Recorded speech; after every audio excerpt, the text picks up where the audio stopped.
그 평양 외곽에서는 지금 대표적으로 있는 게 이제 강원도 원산 인근의 문천시에 그 스키장이 하나 들어섰죠. 스키장이요? 네. 마식령 스키장이라고 이제 네. 그 북한이 대대적으로 선전을 하는데요. 이 마식령이라는 게 말도 씌어서 넘어간다는 고개입니다. 한 700m 해발이 되니까 굉장히 높네요. 예, 여기에다가 이제 스키장을 김정은이가 2013년 봄에 5월 달에 지시를 합니다. 여기를 스키장으로 만들어서 연내에 개장을 해라.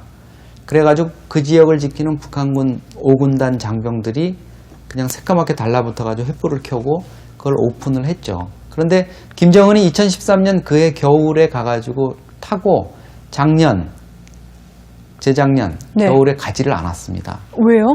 사람이 없어요. 사실은 이게 평양에서 원산까지 교통이 그렇게 편하지가 않거든요. 네네. 고속도로가 있다지만 거기까지 갈 수 있는 그게 없는데 일반 주민들이나 해외 관광객들이 거기에 스키를 타러 갈 리가 만무하지 않습니까? 그렇죠. 여러 가지 제재라든가 이런 것 때문에 시설도 제대로 갖춰져 있지 않고 여러 가지 유지 보수에 어려움이 있는데 거기까지 누가 스키를 타러 가겠습니까? 그러다 보니까 이제 주민들로부터 상당히 좀 외면을 받고 있는 김정은의 어떤 이상적인 어떤 생각 때문에 그냥 하나 짓다가만 완공은 됐지만 제대로 가동이 안 되는 이런 시설이 지금 돼버렸습니다. 2013년 5월에 이제 시작을 해서 언제 완공이 된 건가요? 12월 31일 날 완공을 했어요. 왜냐하면 6개월 정도 김정은이 올해 네. 안으로 완공을 해라 그랬기 때문에 12월 31일 날 김정은이 직접 가가지고 거기서 리프트를 타고 올라가고 이랬습니다. 근데 그게 정말 사실 가능한가요? 그런데 그때 여름에 또 수해가 나가지고 우리 위성 사진으로 보면 뭐 일부가 이렇게 무너지고 이런 것도 있지만 그래서 그 공사 과정에서 거기 지휘관이 김정은이가 뭐 방문해가지고 중간에 공사 과정을 보러 왔을 때 이런저런 좀 쉽지 않다 이런 네. 얘기를 해서 그 자리에서 뭐 직결해서 처형했다 이런 얘기들도 탈북자들 사이에서 그때 나오고 이랬습니다.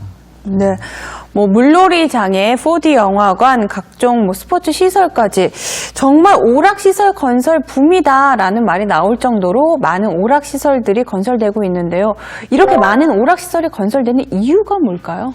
그러니까 김정은이 여러 가지 자기 시대에 뭐가 좀 달라졌다는 거를 보여주고 싶고 첫째는 그러다 보니까 이제 그동안 주민들이 접하지 못했던 승마라든가 스키, 골프 이런 것들을 북한의 이제 특권층이지만 그쪽에다가 좀 제공을 하는 부분이 있고요. 또 하나는 이제 북한 경제 전문가들이 얘기하는 거는 달러를 벌어들이기 위해서 그렇답니다. 그런 물놀이장이나 이런 데 이제 시설을 이용하게 함으로써 부유층이 가지고 있는 달러를 좀 벌어들이겠다. 핸드폰이 지금 북한에 370만 대가 보급이 돼 있는데요. 네. 체제 유지에 여러 가지 부담이 되는데도 그렇게 핸드폰을 파는 거는 그거를 통해서 달러를 벌어들일 수 있게 됐기 때문이죠. 그런 부분이 있고 또 하나는 이제 역시 그 체제 선전이라든가 김일성, 김정일과 다른 젊은 지도자 김정은은 이런 대외 문물 또 북한 젊은 층들의 어떤 욕구라든가 레저라든가 이런 부분에 대한 기호를 맞춰준다. 이런 느낌을 좀 받을 수 있게 만드는 효과도 있겠죠. 그렇군요. 지영 씨 생각은 어떠신가요? 실제로 평양에서 생활을 하면서. 네, 그러니까 저희 이제 북한 사람들은 이제 그 체제로 보면 김정은이가 이제 결국 올라서서 뭐 할아버지 덕으로 아버지 덕으로 그 자리에 네. 올랐었잖아요. 그러니까 인민들을 위해서 이제 자기가 이런 걸 다 유의 시설을 만들어주고 인민들을 좋게 하기 위해서 잘 살게 하기 위해서 이런 걸 만들었다고는 하지만, 네. 그러니까 인민들이 그거를 제대로 활용을 못 하잖아요. 네, 네. 월급으로 그걸 갈 수가 없는 곳이니까. 그러니까 말은 그렇게 하지만 기본 이제 북한이 제일 없는 게 달러잖아요. 돈이 네. 없으니까 이제 관광객들을 끌어들이기 위하고 이제 세계에 보여주기 위한 그런 보여주기 식으로밖에 이제 저희 인민들 같은 경우에는 생각을 그렇게밖에 할 수 없는 거예요. 네.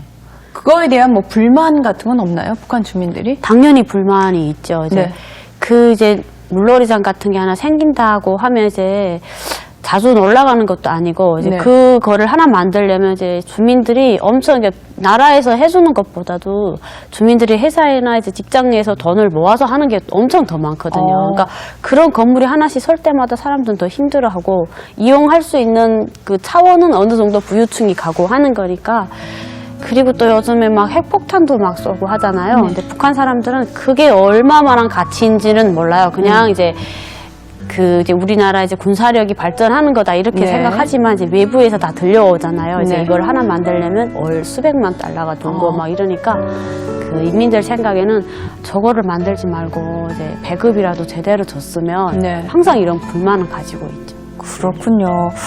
뭐 이런 오락시설이 건설되면서 뭐 그에 파생되는 어떤 문제점 같은 건 없을까요?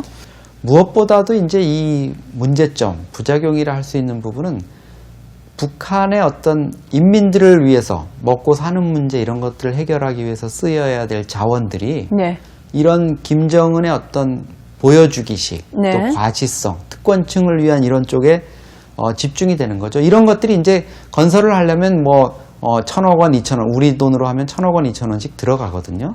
그런 부분들을 좀 일반 주민들의 우리 그 김지영 씨도 얘기를 했습니다마는 식량 구입이라든가 이런 것들에 좀 들어가야 되고, 핵 경제 병진 노선이라 그러지만 핵 때문에 지금 국제 제재를 자초하고 주민들이 어려워지고 개성공단에서 일하던 근로자들도 어쩔 수 없이 이렇게 일자리를 잃게 되는 이런 상황을 맞게 되고 있는데, 그런 부분들이 좀 김정은이 이제는 그야말로 인민을 위한 시책, 인민을 위한 정책, 민생을 좀 돌보는 쪽으로 관심을 돌려야 하지 않나 이렇게 생각을 합니다.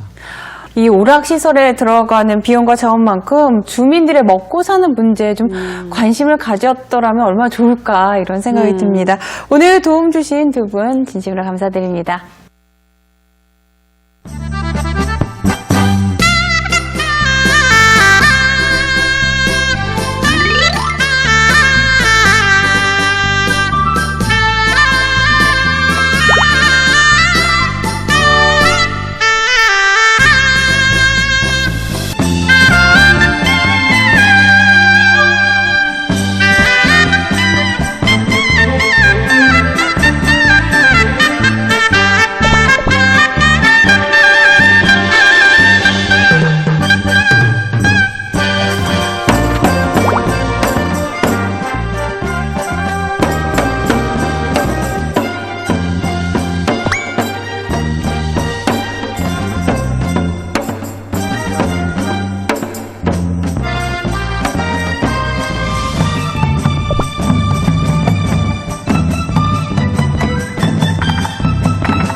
이번 시간에는 생소한 북한말을 쉽고 재밌게 배워보는 코너죠.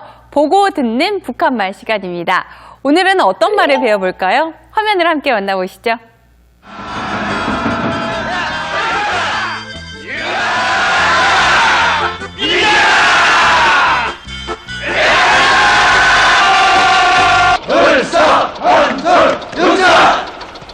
야, 시원한 얼음보숭이나 실컷 먹었으면 좋겠다. 월급대에 와서도 얼음보숭이를 찾는 걸 보니 만수는 아직 거물리개구나. 뭐예요? 얼음보숭이, 과연 어떤 뜻일까요? 얼음보숭이는 아이스크림의 북한말입니다.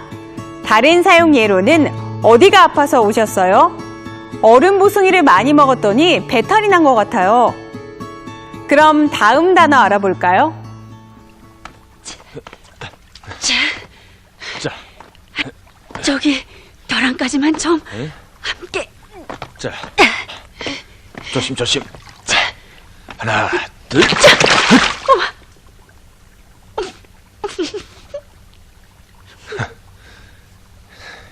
네, 참.